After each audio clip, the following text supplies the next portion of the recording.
विद्यार्थी मित्रांनो, मागच्या तासिकेमध्ये चर्चा करत असताना रिडम्पशन ऑफ डिबेंचर हे पाहत असताना डिस्काउंटवर विकलेल्या कर्जरोख्यांची परतफेड ही प्रव्याजीवर केल्यास, इंटरेस्ट रेटने केल्यास, याबद्दलची माहिती आपण पाहतो. कंपनीला भांडवलाची अत्यंत आवश्यकता असते.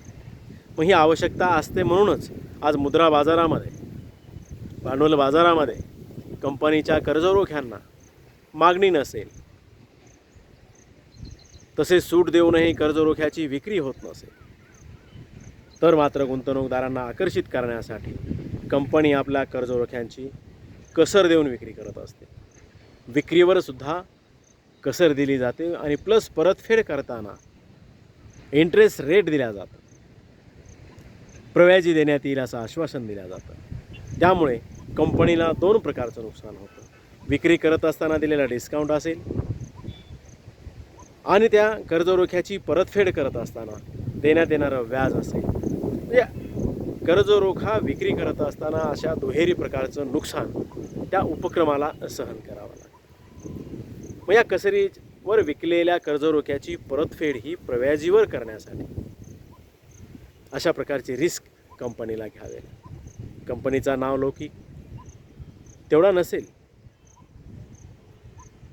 कंपनी ख्यातीप्राप्त नसल्याकारणाने त्याच्या कर्जरोख्याची विक्री होत नसेल, तर मग अशावेळी निश्चितच कर्जरोख्याला विक्री करते वेळेस कसरीवर विक्री करावी लागेल, डिस्काउंटवर विक्री करावी लागेल आणि परत त्याची जी कर्जदार खरेदी करणार आहे, डिबेंचर खरेदी करणार आहे, त्यावर व्याजही देण्याचं आश्वासन त्या उपक्रमाला द्यावं लागतं. या दोन्ही रकमेचं शोधन करावं लागतं. मग प्रव्याजीवर परतफेड केल्याने होणारे नुकसान हे प्रत्यक्ष परतफेडीच्या वेळी जरी होत असले तरी कर्जरोख्याची कसरीवर विक्री करताना कंपनीने दिलेल्या आश्वासनांचा तो परिणाम असल्याने त्याला कर्जरोख्याच्या विक्रीवरील नुकसान असेच मानले जाते.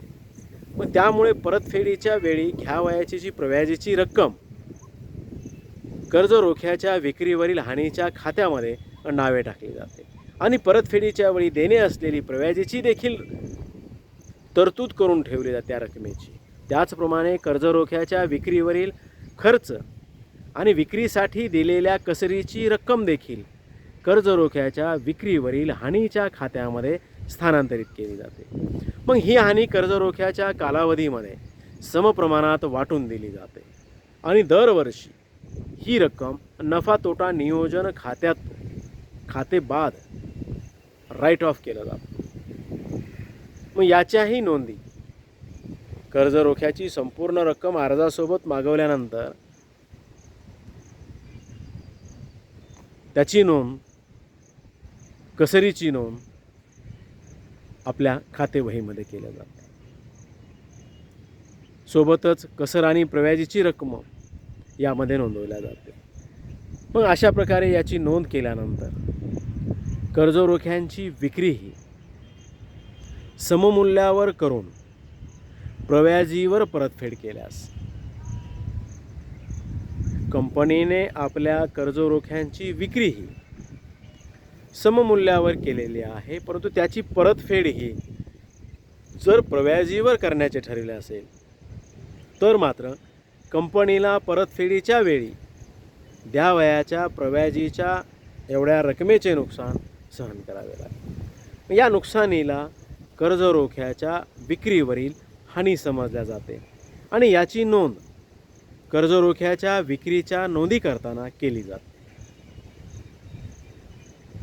मग कर्जरोख्याच्या विक्रीवरील हानीची रक्कम कर्जरोख्याच्या कालावधीमध्ये समान प्रभागात विभागून दरवर्षी ती रक्कम नफा तोटा नियोजन खात्यावर खाते बंद करण्यासाठी त्याची नोंद केली जाते. यासोबतच कर्जरोख्याची परतफेड करण्यासाठी कर्जरोख्याच्या परतफेडीवरील प्रव्याजीची रक्कम, खात्यावरील रक्कम कर्जरोखे परतफेड खात्याला स्थानांतरित करण्यासाठी सुद्धा त्याची नोंद केली जाते. मग निश्चितच रिडम्पशन ऑफ डिव्हेंचर, कर्ज रोख्याची परतफेड. कंपनी भांडवल उभारणीसाठी कर्ज रोख्यांची विक्री करताना त्यांच्या परतफेडीच्या अटी निश्चित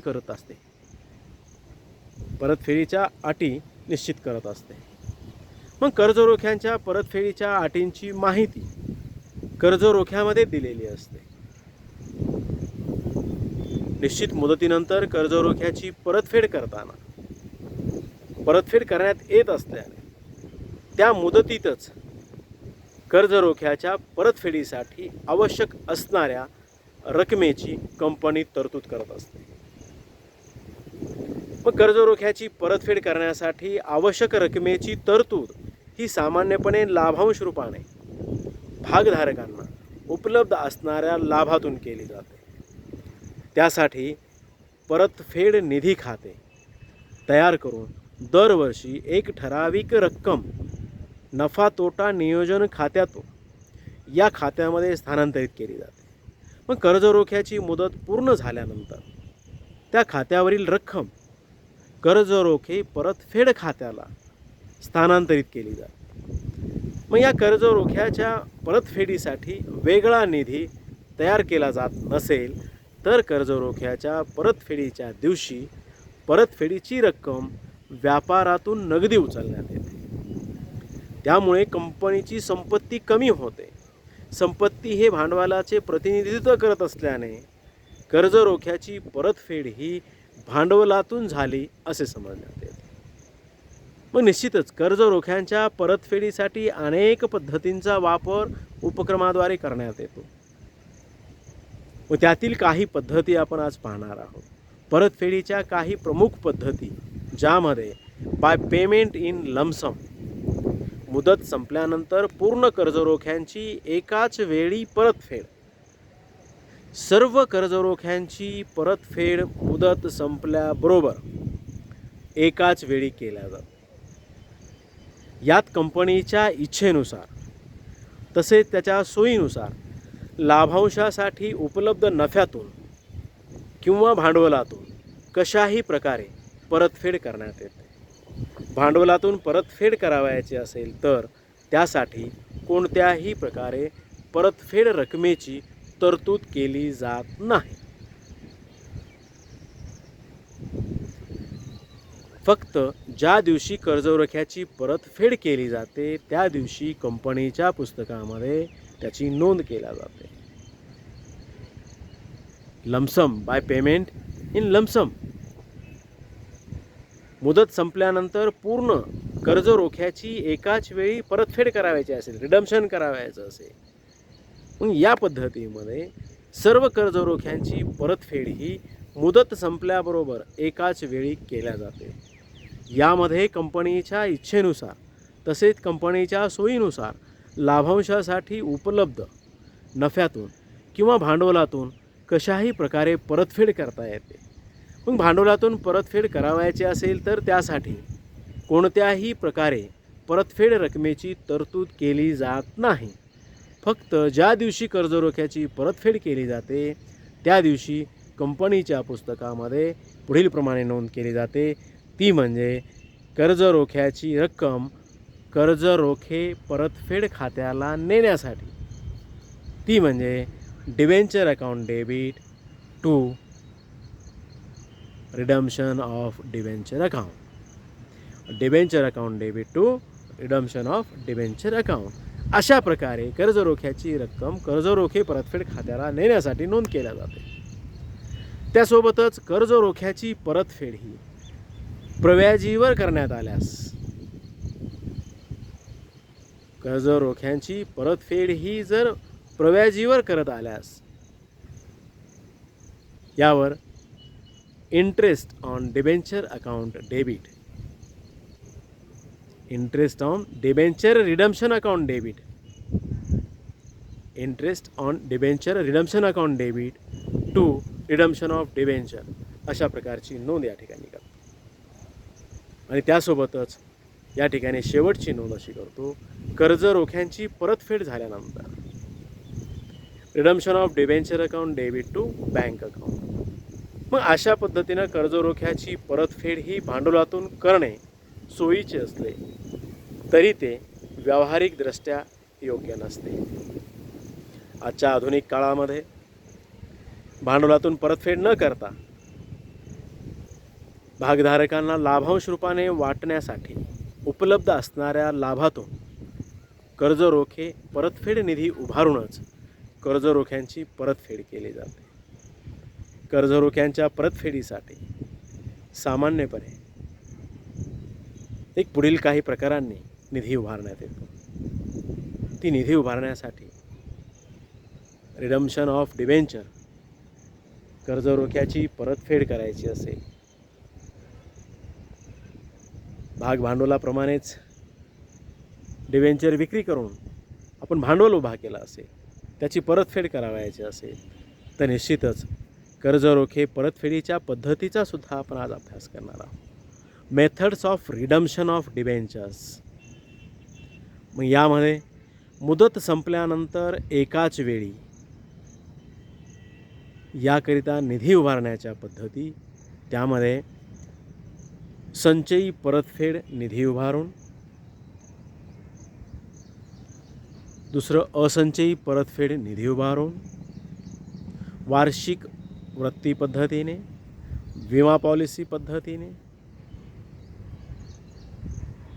तर दरवर्षी काही कर्जरोख्यांची परतफेड करणे, कर्जरोख्यांची खुल्या बाजारात खरेदी करणे, जुन्या कर्जरोख्यांचे नवीन कर्जरोख्यामध्ये रूपांतर करणे, कर्जरोख्यांचे भागामध्ये शेअर्समध्ये रूपांतर करून किंवा कंपनीच्या इच्छेनुसार केव्हाही या सर्व कर्जरोखे परतफेडीच्या पद्धती आहेत. मग संचयी परतफेड निधी निर्माण करून कर्जाची परतफेड करण्यासाठी cumulative sinking fund for redemption of debenture, कर्जरोख्यांच्या परतफेडीसाठी संचयी परतफेड निधी निर्माण केला जातो. त्यासाठी दरवर्षी भागधारकांना लाभांश रूपाने वाटण्यासाठी उपलब्ध नफ्यातून ठराविक रक्कम कर्जरोखे परतफेड निधीला डिबेंचर रिडम्शन फंड स्थानांतरित केली जाते. मग कर्जरोख्याची मुदत पूर्ण होईपर्यंत अशा प्रकारचा निधी उभारला जातो. मग या निधीमध्ये जमा रक्कम तशीच न ठेवता ती इतरत्रही गुंतवल्या जाते. व्याज दर आणि कर्जरोख्यांची मुदत, व्याजाचा दर आणि कर्जरोख्यांची मुदत विचारात घेऊन दरवर्षी त्या लाभातून परतफेड निधीला स्थानांतरित करावयाची रक्कम निश्चित केल्या जाते. मग कर्जरोख्यांची परतफेड प्रव्याजीवर करण्यात येत असेल तर प्रव्याजीचा देखील विचार करण्यात येतो. कर्जरोख्याची मुदत पूर्ण झाल्यावर अंतिम वर्षी वार्षिक रक्कम नफा तोटा नियोजन खात्यातून परतफेड निधीला ट्रान्स्फर केली जाते, स्थानांतरित केली जाते, परंतु ती इतरत्र गुंतविण्यात येत नाही. मग इतरत्र गुंतविलेली रक्कम देखील परतफेडीच्या शेवटच्या वर्षी ती सोडून घेण्यात येते. त्या प्राप्त रकमेतूनच कर्जरोख्याची परतफेड केली जाते.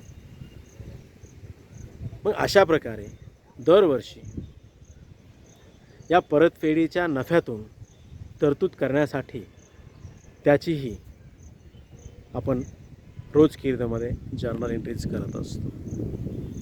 मग दरवर्षी परतफेडीच्या नफ्यातून जी काही विशिष्ट रक्कम आपण तरतूद करून टाकतो, नफा तोटा नियोजन खात्यामध्ये नावे टाकल्या जातं आणि कर्जरोखे परतफेड निधी खात्याला ते जमा केल्या जातात. मग नफ्यातून परतफेड निधीला खात्याला नेलेली रक्कम गुंतविण्यासाठी मग कर्जरोखे परतफेड निधी गुंतवणूक खातं नावे केलं जातं आणि टू बँक अकाउंट क्रेडिट केलं जातं.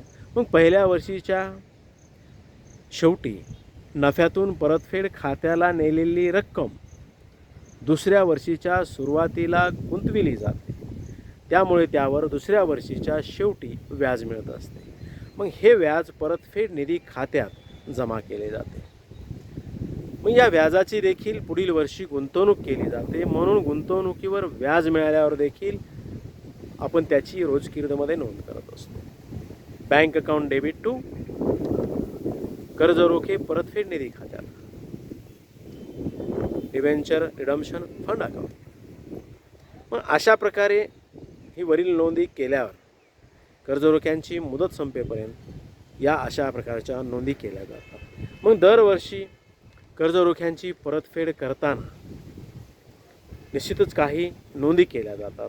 मग परतफेडीसाठी रकमेची तरतूद करण्यासाठी, कर्ज रोख्याची परतफेड करण्यासाठी आवश्यक असणाऱ्या जी काय रोख रकमेची व्यवस्था करण्यासाठी गुंतविण्यात आलेली सर्व रक्कम सोडवली जाते.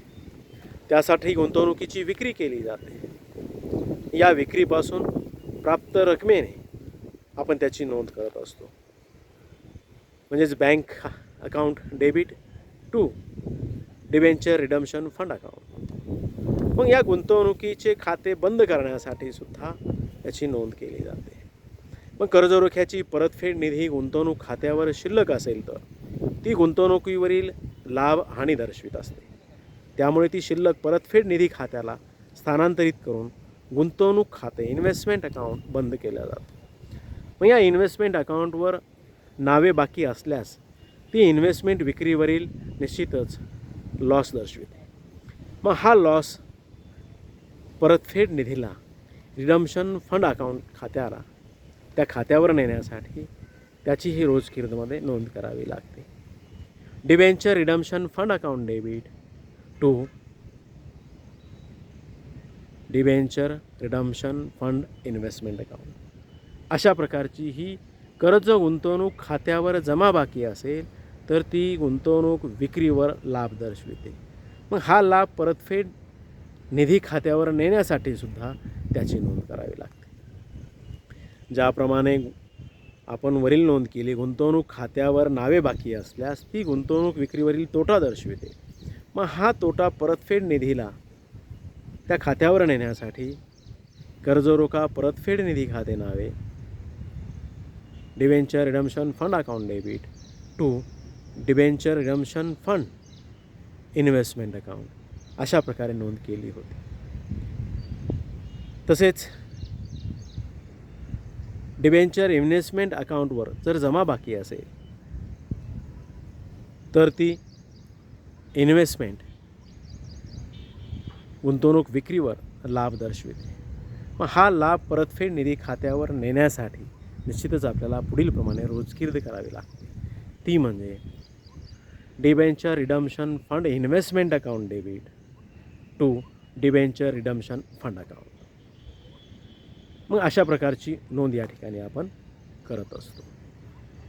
त्यासोबतच परतफेड निधीवरील शिल्लक सामान्य निधी खात्याला स्थानांतरित करण्यासाठी परतफेड निधीवरील रिडम्शन फंडमधील जर काही शिल्लक असेल तर ती जनरल फंड खात्याला स्थानांतरित करण्यासाठी त्यासाठी सुद्धा जनरल एंट्री केली जाते. ती म्हणजे debenture redemption fund account debit to general reserve account. सामान्य निधी खात्याला ती ट्रान्सफर केली जाते किंवा जनरल फंड अकाउंट अशा प्रकारे ती ट्रान्सफर केली जाते. मग कर्ज रोख्याची परतफेड करण्यासाठी सर्वप्रथम कर्ज रोखे खात्यावरील रक्कम कर्ज रोखे परतफेड खात्यावर स्थानांतरित केली जाते. मग त्यासाठी सुद्धा रोजकिर्दमध्ये नोंद केल्या जाते. मग ती म्हणजे debenture account debit to debenture redemption fund account किंवा debenture redemption account. Fund account नाही. कर्ज रोख्याची परतफेड करण्यासाठी सर्वप्रथम कर्ज रोखे खात्यावरील रक्कम कर्ज रोखे परतफेड खात्यावर ट्रान्सफर करावी लागते. त्यासाठी debenture account debit to debenture redemption account अशा प्रकारची नोंद आपण करत असतो. मग या कर्ज रोख्याची परतफेड झाल्यानंतर debenture redemption account debit to bank account अशा प्रकारची नोंद आपण कर्ज रोख्याची परतफेड झाल्यानंतर करत असतो. मग विद्यार्थी मित्रांनो, यासोबतच नॉन कम्युलेटिव्ह डिबेंचर सिंकिंग फंड, असंचयी कर्जरोखे परतफेड निधी उभारून कर्जरोख्यांची परतफेड करण्यासाठी याही पद्धतीचा अवलंब डिबेंचर रिडम्पशनसाठी केला जातो. या पद्धतीमध्ये कर्जरोख्यांच्या रकमेला कर्जरोख्यांच्या मुदतीने भागून येणारी रक्कम दरवर्षीच्या लाभातून परतफेड निधी खात्याला स्थानांतरित केली जाते.